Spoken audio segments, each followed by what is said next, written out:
ಶ್ರೀ ಗುರುಭ್ಯೋ ನಮಃ. ಶ್ರೀಮತಿ ರಾಮಾನುಜಾಚಾರ್ಯ ನಮಃ. ತತ್ಪುರುಷ ವಿದ್ಮೇಹೆ ದೇವದೇವಾಯ ಧೀಮಹಿ ತನ್ನೋ ರುದ್ರ ಪ್ರಚೋದಯಾತ್. ವೀಕ್ಷಕ ಸ್ನೇಹಿತರಲ್ಲಿ ಪ್ರಾತಃ ಕಾಲದ ನಮಸ್ಕಾರಾದಿಗಳನ್ನು ಮಾಡ್ತಾ ನೋಡಿ, ಈ ದಿನದಿಂದ ನಮಗೆ ಪಾಲ್ಗುಣ ಮಾಸ ಪ್ರಾರಂಭವಾಗುತ್ತೆ.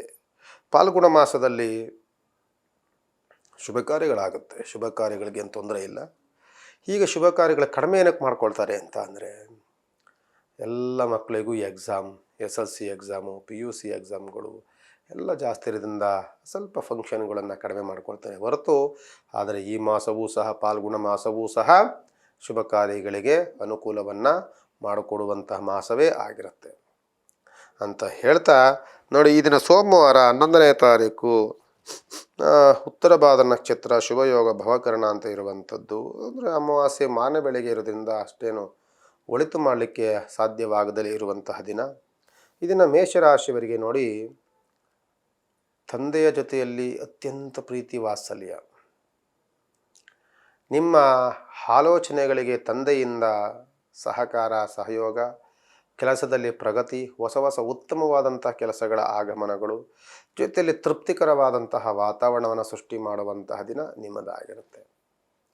ನಂತರದಲ್ಲಿ ವೃಷಭ ರಾಶಿಯವರಿಗೆ ಕೆಲಸದಲ್ಲಿ ಸ್ವಲ್ಪ ಹಿನ್ನಡೆಗಳು, ಕೆಲಸದಲ್ಲಿ ಸ್ವಲ್ಪ ನಷ್ಟ, ಬುದ್ಧಿಯಲ್ಲಿ ಸ್ವಲ್ಪ ಚಂಚಲತೆ, ಆಗುವಂಥ ಕೆಲಸಗಳಲ್ಲಿ ಅಡೆತಡೆಗಳು, ಸ್ವಲ್ಪ ಅನಿಷ್ಟಗಳು, ನೆನಪಿನ ಶಕ್ತಿ ಕಡಿಮೆಯಾಗುವಂಥದ್ದು, ಸ್ವಲ್ಪ ಭೂಮಿ ವಿಚಾರದಲ್ಲಿ ದಾಯಾದಿ ಕಲಹಗಳು ಇವೆಲ್ಲವೂ ಸಹ ಸ್ವಲ್ಪ ಮುನ್ನಡೆಗೆ ಬರುವಂತಹ ವಾತಾವರಣ ಇರುತ್ತೆ. ಸ್ವಲ್ಪ ಜಾಗ್ರತೆ. ಮಿಥುನ ರಾಶಿಯವರಿಗೆ ಭೂಮಿಯಲ್ಲಿ ತುಂಬ ಲಾಭದಾಯಕವಾಗುತ್ತೆ. ನೆನಪಿನ ಶಕ್ತಿ ತುಂಬ ಚೆನ್ನಾಗಿರುತ್ತೆ. ವೈವಾಹಿಕ ಜೀವನ ತುಂಬ ಚೆನ್ನಾಗಿರುತ್ತೆ. ಹೊಸ ಹೊಸ ಕೆಲಸಗಳ ಆಗಮನವಾಗುತ್ತೆ. ಸ್ನೇಹಿತರಿಂದ ಸಹಕಾರ ಸಹಯೋಗ ಇವೆಲ್ಲ ಸಿಗುವಂಥ ವಾತಾವರಣ ಮಿಥುನ ರಾಶಿಯವರಿಗಿರುತ್ತೆ. ಕರ್ಕಾಟಕ ರಾಶಿಯವರೆಗೂ ಕೋಪ ಶಮನವಾಗಿದೆ. ಶುಭ ಕಾರ್ಯಗಳ ಚಿಂತನೆ ಇದೆ. ಶುಭ ಕಾರ್ಯಗಳಲ್ಲಿ ಪ್ರಗತಿ ಆಗ್ತಾ ಇದೆ. ಕುಟುಂಬ ಜೊತೆಯಲ್ಲಿ ಕಾಲ ಕಳೆಯುವಂಥದ್ದು, ಎಷ್ಟೋ ದಿನಗಳಿಂದ ಅನಿಷ್ಟಗಳೆಲ್ಲವೂ ಸಹ ದೂರವಾಗುವಂಥದ್ದು, ದೇಹದಲ್ಲಿ ದೊಡ್ಡ ಬದಲಾವಣೆ, ಆರೋಗ್ಯದಲ್ಲಿ ದೊಡ್ಡ ಬದಲಾವಣೆಗಳಾಗಿ ಕಾಯಿಲೆ ಕಸಾಲಗಳೆಲ್ಲವೂ ಸಹ ದೂರವಾಗುವಂಥದ್ದು, ಯಥಾಸ್ಥಿತಿಯಲ್ಲಿ ನಮ್ಮ ಜೀವನ ಮರುಕಳಿಸುವಂತಹ ದಿನಗಳು ನಿಮಗೆ ಪ್ರಾರಂಭವಾಗಿದೆ ಈ ದಿನದಿಂದ. ನಂತರದಲ್ಲಿ ಸಿಂಹರಾಶಿಯವರಿಗೆ ದೃಷ್ಟಿದೋಷಗಳಿಂದ ಕೂಡಿರುವಂಥದ್ದು, ಸ್ವಲ್ಪ ಹಣಕಾಸಿನ ದುಂದು ವೆಚ್ಚಗಳಾಗುವಂಥದ್ದು, ಆರೋಗ್ಯದಲ್ಲಿ ಸಣ್ಣ ಪುಟ್ಟ ವ್ಯತ್ಯಾಸಗಳಾಗುವಂಥದ್ದು, ಸ್ವಲ್ಪ ಹಣಕಾಸಿನ ದುಂದು ವೆಚ್ಚಗಳು ಅಂತ ಹೇಳಿದ್ನಲ್ಲ ಅದಾಗುತ್ತದೆ. ಸ್ವಲ್ಪ ತಂದೆಯಿಂದ ಸಣ್ಣ ಪುಟ್ಟ ವಿಚಾರಗಳಿಗೆ ದುಡುಕಿ ಸ್ವಲ್ಪ ಕೋಪದ ಮಾತುಗಳನ್ನು ಆಡ್ತಾರೆ. ಸ್ವಲ್ಪ ತಾಳ್ಮೆಯಿಂದ ವರ್ತನೆ ಮಾಡೋದು ತುಂಬ ಚೆನ್ನಾಗಿರುತ್ತೆ. ನಂತರದಲ್ಲಿ ಕನ್ಯರಾಶಿಯವರಿಗೆ ಸ್ವಲ್ಪ ಆರೋಗ್ಯದಲ್ಲಿ ವ್ಯತ್ಯಾಸ, ಅಪಘಾತಗಳಾಗುವಂಥ ಸನ್ನಿವೇಶಗಳು, ಅವಘಡಗಳಾಗುವಂಥ ಸನ್ನಿವೇಶಗಳು, ಜಲಕಂಟಕ, ವಾಹನ ಕಂಟಕಗಳಿಂದ ಕೂಡಿರುವಂಥದ್ದು, ಶುಭ ಕಾರ್ಯಗಳು ಒಂದು 4 ಈ ಯುಗಾದಿ ಬರೋ ತನಕನೂ ಸಹ, ಯುಗಾದಿ ಹಬ್ಬ ಆಗುವವರೆಗೂ ಸಹ ಈ ಕನ್ಯರಾಶಿಯವರು ವಿವಾಹಾದಿ ಕಾರ್ಯಗಳ ಚಿಂತನೆಯನ್ನೇ ಮಾಡೋಕ್ಕೆ ಹೋಗಬೇಡಿ.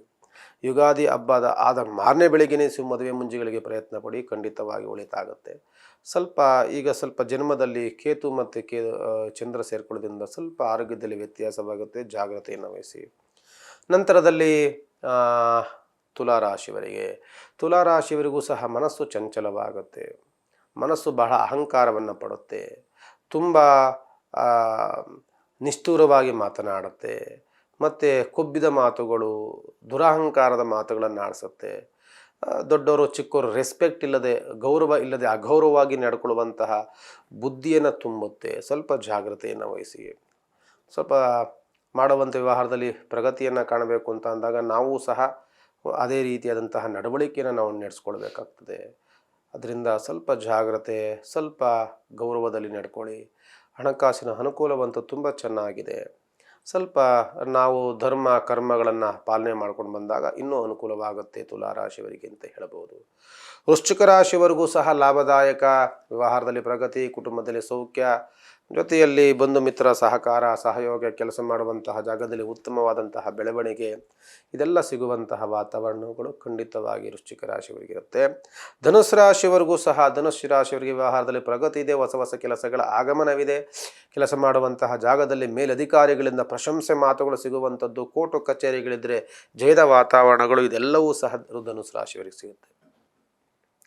ಮಕರ ರಾಶಿಯವರಿಗೆ ಆರೋಗ್ಯವು ಎಲ್ಲವೂ ಸಂಪೂರ್ಣವಾಗಿ ಚೇತರಿಕೆಗೊಳ್ಳುತ್ತೆ. ಯಾವುದೋ ದೊಡ್ಡ ಗಂಡಾಂತರದಿಂದ ಬಿಡುಗಡೆಯಾದಂತಹ ಸನ್ನಿವೇಶಗಳು ನಿಮಗೆ ಭಾಸವಾಗ್ತಾ ಇದೆ. ಜೊತೆಯಲ್ಲಿ ಮನಸ್ಸು ಬಹಳ ಪ್ರಶಾಂತವಾಗಿ ಆಹ್ಲಾದಕರವಾಗಿರುತ್ತೆ. ಜೊತೆಯಲ್ಲಿ ಬಂಧು ಮಿತ್ರ ಸಹಕಾರ ಸಹಯೋಗ ಇವೆಲ್ಲವೂ ಸಹ ಸಿಗುತ್ತೆ. ಸ್ವಲ್ಪ ಯಾರಾದರೂ ಸಣ್ಣ ಪುಟ್ಟ ಗಲಾಟೆಗಳನ್ನು ಮಾಡಿಕೊಂಡು ಕೋರ್ಟು ಕಚೇರಿಯೋ ಪೊಲೀಸ್ ಸ್ಟೇಷನು ಇದೆಲ್ಲವೂ ಸಹ ಹೋಗಿದ್ದೀರಿ ಅಂತಂದರೆ ಇದರಿಂದ ಖಂಡಿತವಾಗಿ ವಿಮುಕ್ತರಾಗಿ ಮುಕ್ತರಾಗುವಂಥ ದಿನಗಳು ನಿಮಗೆ ಹತ್ತಿರದಲ್ಲಿದೆ ಅಂತ ಹೇಳಬಹುದು. ನಂತರದಲ್ಲಿ ಕುಂಭರಾಶಿಯವರಿಗೂ ಸಹ ತಂದೆಯಿಂದ ಸ್ವಲ್ಪ ಗಲಾಟೆಗಳಾಗ್ತಿತ್ತು, ಅದೆಲ್ಲವೂ ಸಹ ಸರಿಯಾಗಿದೆ. ಪಶ್ಚಾತ್ತಾಪಗಳಾಗ್ತಾ ಇದೆ. ಜೊತೆಯಲ್ಲಿ ಸ್ವಲ್ಪ ಹಣಕಾಸಿನ ಅನುಕೂಲತೆಗಳು ಚೆನ್ನಾಗಾಗ್ತಿದೆ. ಶುಭ ಕಾರ್ಯಗಳ ಚಿಂತನೆಯೂ ಸಹ ನಡೀತಾ ಇದೆ. ಜೊತೆಯಲ್ಲಿ ಮನಸ್ಸು ಒಂದು ರೀತಿಯಾದಂತಹ ನೆಮ್ಮದಿಯ ವಾತಾವರಣಗಳನ್ನು ಸೃಷ್ಟಿ ಮಾಡಿಕೊಂಡಿದೆ. ಯಾವುದು ಸರಿ, ಯಾವುದು ತಪ್ಪು, ಯಾವುದು ಕೆಟ್ಟದು, ಯಾವುದು ಒಳ್ಳೆಯದು ಇದೆಲ್ಲವೂ ಸಹ ಚಿಂತನೆಯನ್ನು ಮಾಡಿ ಅವಲೋಕನವನ್ನು ಮಾಡಿ ಅದರ ಬಗ್ಗೆ ನೀವು ನಿರ್ಧಾರ ತೆಗೆದುಕೊಳ್ಳುವಂತಹ ವಾತಾವರಣ ನಿಮಗೀಗ ಸೃಷ್ಟಿಯಾಗಿದೆ.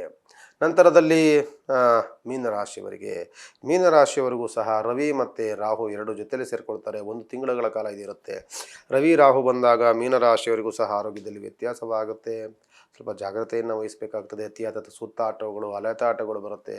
ಮನಸ್ಸಿಗೆ ನಾನಾ ರೀತಿ ಚಿಂತನೆಗಳು ಬರುತ್ತೆ. ಅತಿಯಾದಂಥ ಕೋಪದ ವಾತಾವರಣಗಳನ್ನು ಸೃಷ್ಟಿಯನ್ನು ಮಾಡುತ್ತೆ. ಕೋಪದಿಂದ ಮಾತಾಡಿದಂತಹ ಮಾತುಗಳಿಂದಲೇ ಎಷ್ಟೋ ಕೆಲಸಗಳ ಅಡೆತಡೆಗಳು ಎಷ್ಟೋ ಕೆಲಸಗಳ ಹಾಳಾಗುವಂಥ ಸನ್ನಿವೇಶಗಳು ಬರುತ್ತೆ. ಜಾಗ್ರತೆಯನ್ನು ವಹಿಸಿ ಅಂತ ಹೇಳ್ತಾ ಇದನ್ನು ವಿಶೇಷವಾದಂತಹ ದಿನ ಸೋಮವಾರದ ಕಾರ್ಯಕ್ರಮಕ್ಕೆ ಮಂಗಳವನ್ನಾಡ್ತೀವಿ. ಭಗವಂತ ನಿಮಗೆ ಒಳಿತನ್ನು ಮಾಡಲಿ.